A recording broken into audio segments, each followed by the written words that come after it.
एकीकडे कुणबी प्रमाणपत्र काढण्यासाठी शासनाने आपली यंत्रणा कामाला लावली आणि लाखो प्रमाणपत्र काही महिन्यात वाटप करण्यात आले। मात्र ज्यांना प्रमाणपत्राची खरी गरज आहे ते भटके विमुक्त जे आहेत, व्हीजेएनटी जे आहेत, त्यांना मात्र प्रमाणपत्र मिळत नाही। काय नेमकी परिस्थिती आहे राज्यात? हे बघा, मी नांदेडहून आता बोलत आहे। आम्ही Nanded to Mumbai long march काढत आहोत।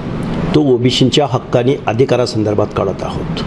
याच्यामधला आमचा महत्त्वाचा विषय असा आहे की व्हीजेएनटी किंवा ओबीसींना एखादं प्रमाणपत्र जर काढायचं म्हटलं तर त्यांना 6-6 महिने चक्रा माराव्या लागतात। त्यांना 1960 पूर्वीचे पुरावे मागितले जातात आणि रिजेक्शनच्या प्रमाणाचा जर विचार केला तर कोल्हापूर जिल्ह्यात गेल्या 1-2 वर्षाच्या कालावधीमध्ये फक्त एका घिसाडी समाजाची फक्त 3 प्रमाणपत्र इश्यू करण्यात आलेली आहेत। म्हणजे रिजेक्शनचं प्रमाण व्हीजेएनटीचं आहे, त्यांना सर्टिफिकेट मिळतच नाही।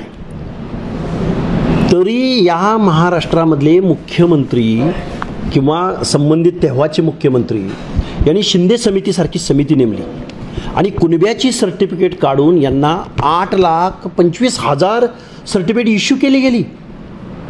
माझा या पुरोगामी महाराष्ट्राच्या मुख्यमंत्र्यांना, प्रशासनाला, मंत्रिमंडळाला सवाल आहे, देशाला स्वातंत्र्य मिळाल्यापासून ज्या भटक्या विमुक्त जाती जमातीच्या लोकांना दाखले मिळत नाहीत, ते दाखले मिळण्यासाठी, त्यांना सहाय्य करण्यासाठी या महाराष्ट्रामधल्या एखाद्या मुख्यमंत्र्यानं, एखाद्या मंत्र्यानं या व्हीजेएनटीसाठी, या ओबीसीसाठी एकही समिती नेमली नाही।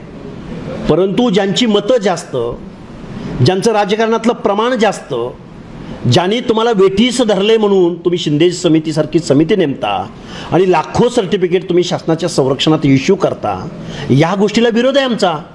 आणि बोगस कुणब्यांना विरोध करणे, पंचायत राजच्या निवडणुकीमध्ये ज्यांच्या बाबतीमध्ये सामाजिक अन्याय झाला आहे त्या लोकांचे हक्क अधिकार टिकवण्यासाठी आम्ही नांदेड ते मुंबई लॉंग मार्च काढत आहोत आणि खोट्या ओबीसींच्या विरोधामध्ये खऱ्या ओबीसींनी रस्त्यावर उतरलं पाहिजे, आपल्या हक्क अधिकाराची लढाई लढली पाहिजे, यासाठी आम्ही आंदोलन उभं करत आहोत। किती तारखेला लॉंग मार्च? लॉंग मार्च हे बघा, आमचा लॉंग मार्च साधारणपणे ऑगस्ट एंडला असेल आणि हा लॉंग मार्च नांदेडपासून सुरुवात झाल्यानंतर आमच्या ओबीसींच्या ऊर्जास्थळांवरती हा लॉंग मार्च जाईल। आमचे पॉकेट्स, तालुके, गावं दिवसाला जवळजवळ 2 ते 3 सभा होतील। कुणाला विरोध करण्यासाठी म्हणून नाही।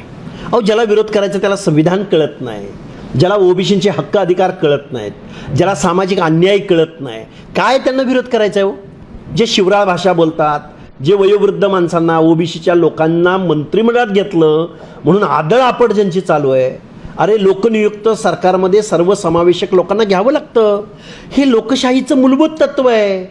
आणि तुम्ही ओबीसीचा मंत्रिमंडळात समावेश झाला म्हणून आकाश पाताळ एक करायला लागलाय।